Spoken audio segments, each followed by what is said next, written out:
বাস্তব জীবনে নাম জোসেফ বিজয় হলেও কোটি ভক্তের হৃদয়ে তিনি কেবলই থালাপতি। তামিল ভাষায় যার অর্থ কমান্ডার, বস অথবা নেতা। চলচ্চিত্রের রূপালী পর্দায় তার পেশাগত সাফল্য তাকে এই তকমা দিলেও ভক্তদের দেওয়া এই নামের ভারী শেষ পর্যন্ত তাকে টেনে এনেছে রাজনীতির কণ্টকাকীর্ণ পথে।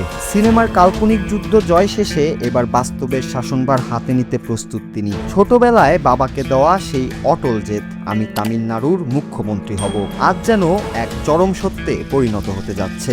ভক্তদের সেই কমান্ডার এখন আক্ষরিক অর্থেই তামিলনাড়ুর ভাগ্যবিধাতা হয়ে ব্যালট যুদ্ধে বাজিমাত করেছেন।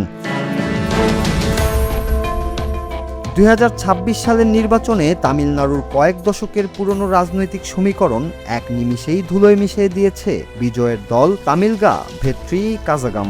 ডিএমকে এবং এআইডিএমকের মতো শক্তিশালী পক্ষগুলোকে পাশ কাটিয়ে 108টি আসনে জয়লাভ করে একক বৃহত্তম দল হিসেবে আবির্ভূত হয়েছেন থালাপতি বিজয়। পেরাম্বুর কেন্দ্রে 53,000-এর বেশি ভোটের ব্যবধানে তার ব্যক্তিগত জয় প্রমাণ করে দিয়েছে তামিলনাড়ুর মানুষ কেবল বড় পর্দার নায়ক নয়, একজন যোগ্য রাজনৈতিক নেতার সন্ধানে ছিল। এই জয় কেবল একটি দলের নয়, বরং গতানুগতিক রাজনীতির বিরুদ্ধে আমজনতার এক নীরব বিপ্লব। বিজয়ের এই অভাবনীয় সাফল্যের নেপথ্যে ছিল সাধারণ মানুষের প্রতি তার গভীর মমতা। নিজের দীর্ঘদিনের গাড়ি চালকের ছেলেকেও নির্বাচনে দাঁড় করিয়ে জিতিয়ে আনা কিংবা সাধারণ কর্মীদের উপর অগাধ ভরসা রাখা, এসবই তাকে অন্যদের চেয়ে আলাদা করেছে। তিনি কেবল বড় বড় প্রতিশ্রুতি দেননি, বরং দুর্নীতিমুক্ত ও স্বচ্ছ শাসনের এক নতুন স্বপ্ন দেখিয়েছেন।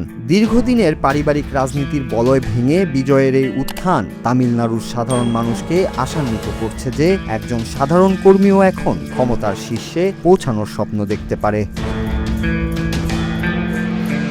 ম্যাজিক ফিগার থেকে সামান্য দূরে থাকলেও একক বৃহত্তম শক্তির নেতা হিসেবে থালাপতি বিজয়ের মুখ্যমন্ত্রী হওয়ার পথে বাধা এখন নেই বললেই চলে। বর্তমানে রাজ্যটিতে একটি ত্রিশঙ্কু পরিস্থিতি তৈরি হলেও ছোট দলগুলোর সমর্থন নিয়ে জোট সরকার গঠন এখন কেবল সময়ের ব্যাপার। পর্দার কমান্ডার থেকে বাস্তবের প্রশাসক, বিজয়ের এই রূপান্তর ভারতের রাজনীতিতে এক নতুন অধ্যায়। এখন দেখার বিষয় সিনেমার পর্দার মতো বাস্তবের তামিলনাড়ু ও জনগণের জীবনকে তিনি কতটা সুশৃঙ্খল ও উজ্জ্বল করে গড়ে তুলতে পারেন। Noor Raju, Bangla TV, news desk.